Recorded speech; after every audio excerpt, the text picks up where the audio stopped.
Pero teka, paano yung support?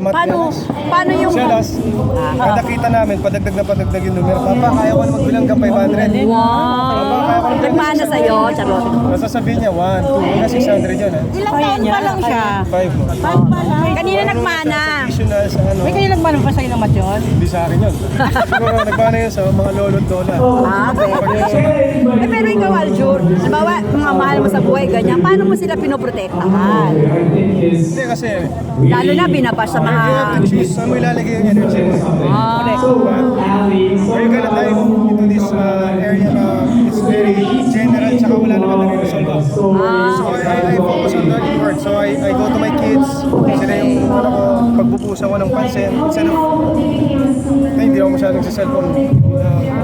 Okay, right. Reading this and focusing my energy how will I fix this? Punta na ako sa mga bata, labas ko na sila. Hindi ka nagbabasa pa rin sa social media. Wala kang ganun. Ano po nangyayari ngayon? Uy, eto si si DJ kasi binabash.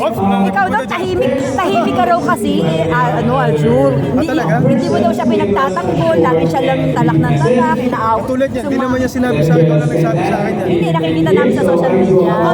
Nagko-comment siya. Ganun? Sa akin, hindi ako makapagsalita dyan, hindi ko pa alam kung ano talaga totoo. Okay. Pero halimbawa, ganyan, halimbawa, may mga nangaapi sa mga mahal mo, kapag ni AJ, paano mo siya Hindi i-defend? ako makapagsalita kasi hindi bawal. Aljur, ito na nga.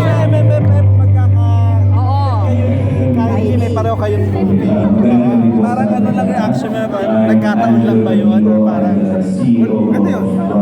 Kasi sa good ano, positive ano. Nakakatuwa. Kasi nagtatrabaho kami dito, sasama sa... Para sa mga bata. Ganda yun. Ito na lang. Sabi kasi ni Kylie, happy siya for you and AJ. Ano na reaction mo ba? Masaya siya para sa'yo kay AJ. Yun lang naman. Anong reaction mo? Alam ko naman yun, usap naman kami. Okay. Good. At least maganda pala yung communication yun ni Kylie, no? Maganda yung... maganda pala yung ano nyo, maganda pala yung, yung relationship nyo bilang magulang. Pinag-usapan nyo na dapat gano'n. Kasi para sa mga bata, di naman dapat maging maganda yung relationship ng mga magulang nila. We have choices in life and ang choice namin is maging maayos talaga kasi. Correct. Totoo yun. Never naman kami magkakaiwalan, may mga anak kami. Totoo yun. Di mo siya. Totoo, that's the reality. Diba, magkikita kami lagi. Usap kami para sa mga bata. Paano kayo yung support mo sa mga bata? Paano yung usapan niyo ni Kylie? In weekend sa akin, weekday sa'yo, gano'n. Paano yung sharing If ng there's any concern, nagtatawagan kami. Parenting, wari. Ako, hindi ko alam kung gagawin ko sa mga bata pag may scenario. Tatawagan ko siya. Okay. Ang ginagawa ko. So, we help each other pagdating sa mga bata. Paano ba pareho kayo ni Shooty? Pareho kayo ni Shooty, kayo Sa mga lolo't lola. How you will describe na lang si Kylie as a mom? Paano mo describe? Si Kylie bilang nanay, paano mo describe? Malaga na nanay, responsable nanay.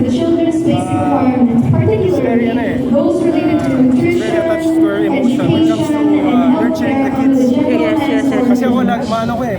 And with that, I'd like to call on to join us on stage to give Hindi ako kahit kami outdoor eh. Adventurous. Adventure kami. So yung mga emotion Let's all welcome siya nag-ano. Serena. Ito na lang ha, last question na lang. Kasi ang daming pinagdaanan ng pagkasama yung dalawa lang ni AJ. Ano, talaga? palagay mo lang? Ano yung napatatagpuan ng kasama nyo, yung mga pinagdaanan nyo, mas nagpa-strong sa inyong relationship? May ganun ba? Yes, ikaw, sa palagay mo lang, sa palagay mo. Hindi ko alam yan. Saka napag alam ko na yan, saka ako nasasagutin niya. Ako last ko na. Ako ang last ko. Kilala na iba kilala. Hindi ko alam yan. Ako last ko na lang. Kilala na ba ni AJ o ng mga bata si AJ? Magkakilala na ba sila? Kailan tatanong ko sa kanila kung kakilala sila. Ako last ko, gano'ng kakasaya ngayon? Gano'ng kakasaya ngayon? Ayun na lang yung puso mo, Gano'ng gano'ng kakasaya ngayon? Yung puso mo. Masaya naman lagi ah. Masaya naman Kaya ako lagi. nakita mo lungkot. Masaya ko lagi oh. Masaya lang naman. Puso, masaya rin. Dapat lang. Sino ba hindi masaya dito? Oo, dapat maging masaya kayo lagi. Hindi kami masyadong masaya kasi joke lang. Pero nung Valentine's Day ba, nag-date ka? Ano, sa Davao po ako. Nagtrabaho ka? Ay, bakit? May trabaho. Pero syempre kasama siya. Hindi. Ako lang. Sino? Si AG. Sino ba gusto mo? Sino? Ako si AG. Pangalan ko AG. Ay, pareho ko na kay AG. Kaya Oo pala. nga. AJ Rawal. Valentine ako lang mag-send. Baka natin yung joke ko. Malapit na. Kailan may malalabas yan? Kailan yung malalabas? Process mo siya. Sana mabenta. Sana ka. Sabi nga ni Direk Pinibenta. Okay, thank you, ma'am. Uy, salamat ha.